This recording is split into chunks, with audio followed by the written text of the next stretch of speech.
Chapter 12. The hearing wasn't anything like I thought it would be. Besides Derry and Soda and me, nobody was there except Randy and his parents and Cherry Valance and her parents and a couple of the other guys that had jumped Johnny and me that night. I don't know what I expected the whole thing to be like. I guess I've been watching too many Perry Mason shows. Oh, yeah, the doctor was there, and he had a long talk with the judge before the hearing. I didn't know what he had to do with it then, but I do now. First, Randy was questioned. He looked a little nervous, and I wish they'd let him have a cigarette. I wish they'd let me have a cigarette. I was more than a little shaky myself. Derry had told me to keep my mouth shut no matter what Randy and everybody said, that I'd get my turn.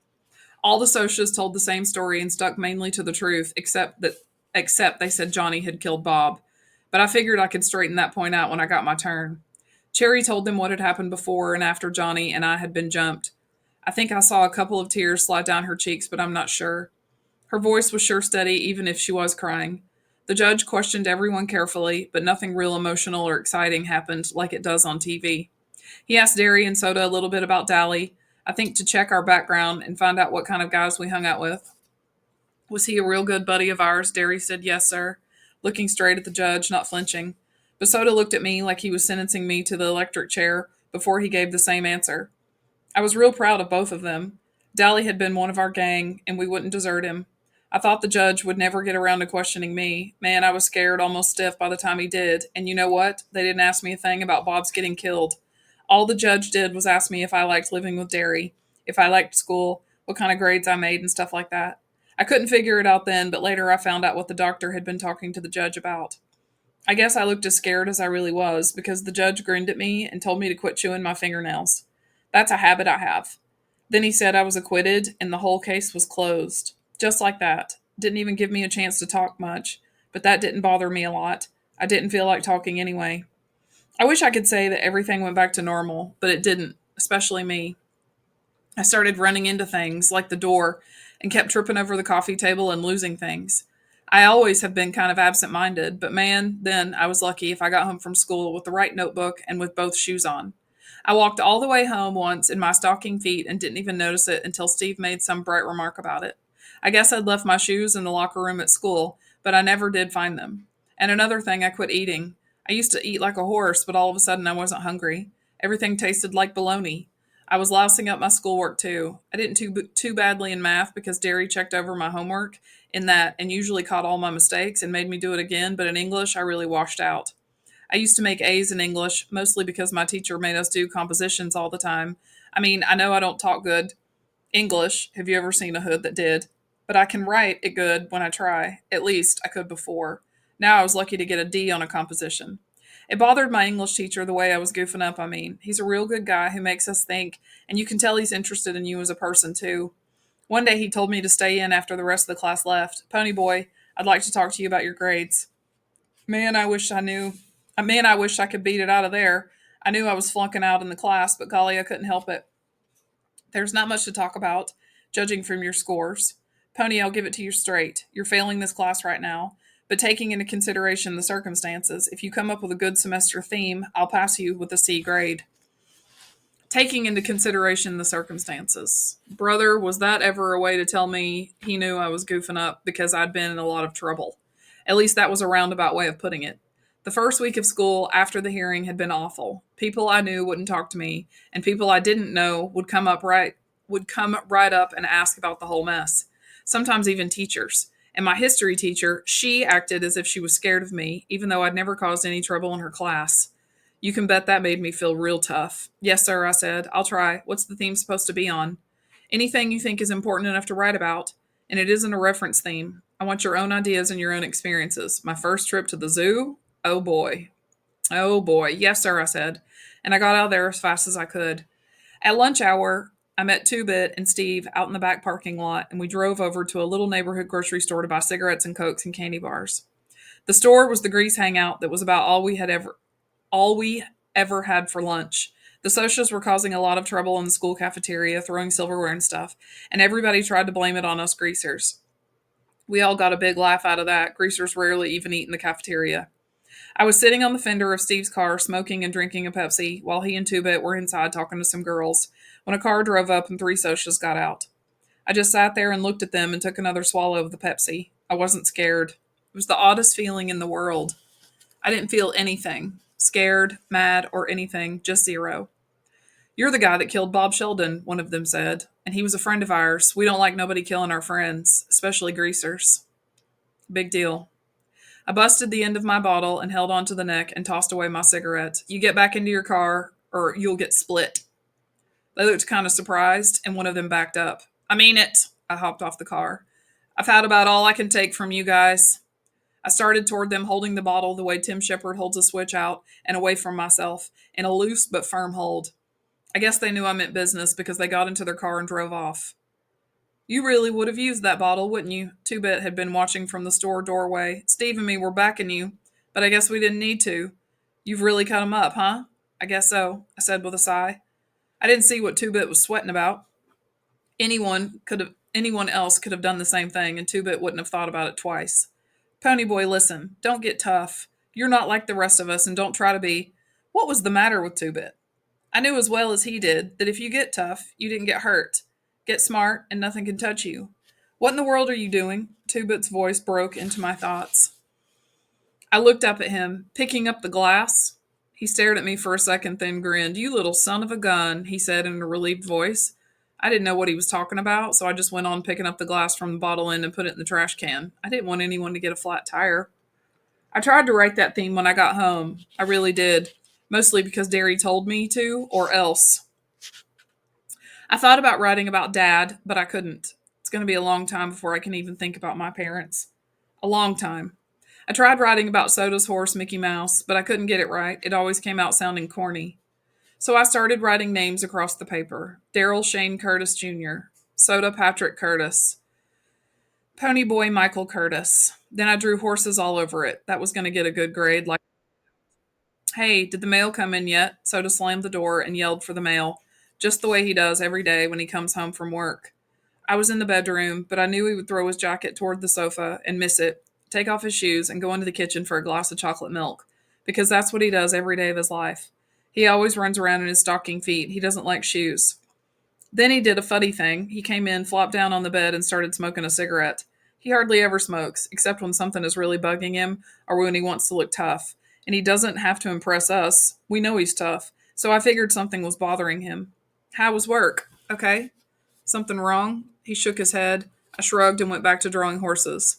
Soda cooked dinner that night, and everything came out right. That was unusual because he always tries something different. One time we had green pancakes. Green. I can tell you one thing, if you've got a brother like Soda Pop, you're never bored. All through supper, Soda was quiet and he didn't eat much. That was really unusual. Most of the time, you can't shut him up or fill him up. Derry didn't seem to notice, so I didn't say anything. Then, after supper, me and Derry got into a fuss about the fourth one we'd had that week. This one started because I hadn't done anything on that theme and I wanted to go for a ride.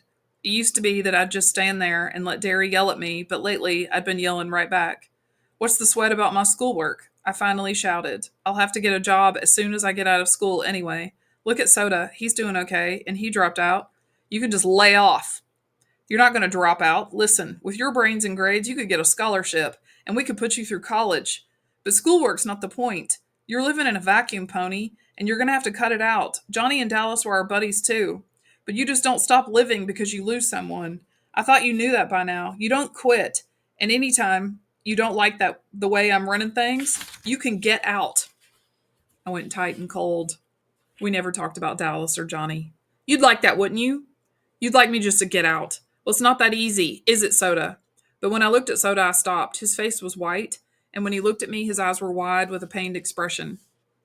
I suddenly remembered Curly Shepherd's face when he slipped off a telephone pole and broke his arm. Don't. Oh, you guys, why can't you? He jumped up suddenly and bolted out the door. Derry and I were struck dumb. Derry picked up the envelope that Soda had dropped. It's the letter he wrote Sandy, Derry said without expression. Returned, unopened. So that was what had been bugging Soda all afternoon. And I hadn't even bothered to find out. And while I was thinking about it, I realized that I never had paid much attention to Soda's problems. Derry and I just took it for granted that he didn't have any. When Sandy went to Florida, it wasn't Soda, Pony Boy. He told me he loved her, but I guess she didn't love him like he thought she did because it wasn't him. You don't have to draw me a picture, I said. He wanted to marry her anyway, but she just left. Derry was looking at me with a puzzled expression. Why didn't he tell you? I didn't think he'd tell Steve or Two Bit, but I thought he told you everything. Maybe he tried, I said. How many times had Soda started to tell me something only to find I was daydreaming or stuck in a book? He would always listen to me, no matter what he was doing. He cried every night the week you were gone, Derry said slowly. Both you and Sandy in the same week. He put the envelope down. Come on, let's go after him. We chased him clear to the park. We were gaining on him, but he had a block's head a start. Circle around and cut him off, Derry ordered. Even out of condition, I was the best runner. I'll stay right behind him. I headed through the trees and cut him off halfway across the park. He veered off to the right, but I caught him in a flying tackle before he'd gone more than a couple of steps. It knocked the wind out of both of us. We lay there gasping for a minute or two, and then Soda sat up and brushed the grass off his shirt. You should have gone out for football instead of track. Where did you think you were going? I lay flat on my back and looked at him. Derry came up and dropped down beside us. Soda shrugged. I don't know. It's just, I can't stand to hear y'all fight. Sometimes I just have to get out, or it's like I'm the middleman in tug of war and I'm being split in half. You dig? Derry gave me a startled look. Neither of us had realized what it was doing to Soda to hear us fight. I was sick and cold with shame. What he said was the truth. Derry and I did play tug of war with him, with never a thought to how much it was hurting him. Soda was fiddling with some dead grass. I mean, I can't take sides. It'd be a lot easier if I could, but I see both sides. Derry yells too much and tries too hard and takes everything too serious. And Pony Boy, you don't think enough. You don't realize all Derry's giving up just to give you a chance he missed out on. He could have stuck you in a home somewhere and worked his way through college. Pony Boy, I'm telling you the truth. I dropped out because I'm dumb. I really did try in school, but you saw my grades. Look, I'm happy working in a gas station with cars. You'd never be happy doing something like that. And Derry, you ought to try and understand him more and quit bugging him about every little mistake he makes. He feels things differently than you do. He gave us a pleading look. Golly, you two, it's bad enough having to listen to it, but when you start to get me to take sides, tears welled up in his eyes. We're all we've got left. We ought to be able to stick together against everything. If we don't have each other, we don't have anything. If you don't have anything, you end up like Dallas. And I don't mean dead either. I mean like he was before. And that's worse than dead. Please, he wiped his eyes on his arm. Don't fight anymore. Derry looked real worried. I suddenly realized that Derry was only 20, that he wasn't so much older that he couldn't feel scared or hurt and as lost as the rest of us. I saw that I had expected Derry to do all the understanding without even trying to understand him, and he had given up a lot for Soda and me. Sure, little buddy, Derry said softly. We're not going to fight anymore. Hey, Pony Boy, Soda gave me a tearful grin. Don't you start crying too. One ball baby in the family's enough. I'm not crying, I said. Maybe I was. I don't remember. Soda gave me a playful punch on the shoulder. No more fights, okay, Pony Boy? Derry said. Okay, I said, and I meant it. Derry and I would probably still have misunderstandings. We were too different not to, but no more fights. We couldn't do anything to hurt Soda. Soda Pop would always be the middleman, but that didn't mean he had to keep getting pulled apart. Instead of Derry and me pulling him apart, he'd be pulling us together. Well, Soda said, I'm cold. How about going home? Race you. I challenged sleeping up. It was real nice. It was a real nice night for a race. The air was clear and cold and so clean it almost sparkled. The moon wasn't out, but the stars lit up everything.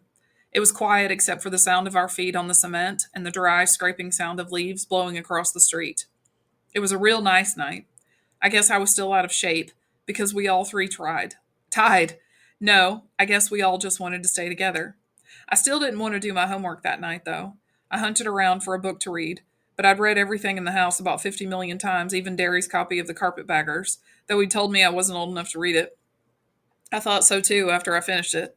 Finally, I picked up Gone with the Wind and looked at it for a long time. I knew Johnny was dead. I had known it all the time, even when I was sick and pretending he wasn't. It was Johnny, not me, who had killed Bob. I knew that too. I had just thought that maybe if I played like Johnny wasn't dead, it wouldn't hurt so much. The way Two Bit, after the police had taken Dally's body away, had griped because he had lost his switchblade when they searched Dallas. Is that all that's bothering you, that switchblade? A red-eyed Steve had snapped at him. No, Two-Bit had said, with a quivering sigh, but that's what I'm wishing was all that's bothering me. But it still hurt anyway. You know a guy a long time, and I mean, really know him, You don't get used to the idea that he's dead just overnight. Johnny was something more than a buddy to all of us. I guess he had listened to more beefs and more problems for more people than any of us. A guy that'll really listen to you, listen and care about what you're saying, is something rare. And I couldn't forget him telling me that he hadn't done enough, hadn't been out of our neighborhood all his life, and then it was too late. I took a deep breath and opened the book. A slip of paper fell out on the floor and I picked it up. Pony Boy, I asked the nurse to give you this book so you could finish it. It was Johnny's handwriting. I went on reading, almost hearing Johnny's quiet voice. The doctor came in a while ago, but I knew anyway. I keep getting tireder and tireder. Listen, I don't mind dying now. It's worth it. It's worth saving those kids. Their lives are worth more than mine. They have more to live for. Some of their parents came by to thank me, and I know it was worth it. Tell Dally it's worth it. I'm just going to miss you guys. I've been thinking about it and that poem, that guy that wrote it. He meant you're gold when you're a kid, like green. When you're a kid, everything's new. Dawn. It's just like when you get used to everything that it's day. Like the way you dig sunsets, Pony. That's gold. Keep that way. It's a good way to be. I want you to tell Dally to look at one. He'll probably think you're crazy, but ask for me. I don't think he's ever really seen a sunset. And don't be so bugged over being a greaser. You still have a lot of time to make yourself be what you want. There's still lots of good in the world. Tell Dally. I don't think he knows. Your buddy, Johnny. Tell Dally. It was too late to tell Dally. Would he have listened? I doubted it. Suddenly, it wasn't only a personal thing to me. I could picture hundreds and hundreds of boys living on the wrong side of cities, boys with black eyes who jumped at their own shadows, hundreds of boys who maybe watched sunsets and looked at stars and ached for something better. I could see boys going down under streetlights because they were mean and tough and hated the world, and it was too late to tell them there was still good in it, and they wouldn't believe you if you did.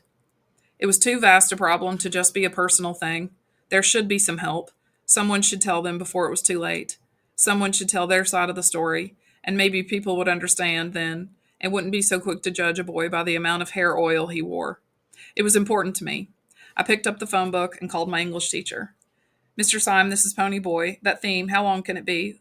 Why, not less than 5 pages. He sounded a little surprised. I'd forgotten it was late at night. Can it be longer? Certainly, Pony Boy, as long as you want it. Thanks, I said, and hung up. I sat down and picked up my pen and thought for a minute, remembering a handsome dark boy with the reckless grin and a hot temper, a, t- a tow-headed boy with a cigarette in his mouth and a bitter grin on his hard face, remembering, and this time it didn't hurt, a quiet, defeated-looking 16-year-old whose hair needed cutting badly and whose black eyes with a frightened expression to them. One week had taken all three of them, and I decided I could tell people, beginning with my English teacher. I wondered for a long time how to start that theme, how to start writing about something that was important to me, and I finally began like this. When I stepped out into the bright sunlight from the darkness of the movie house, I had only two things on my mind: Paul Newman and a ride home.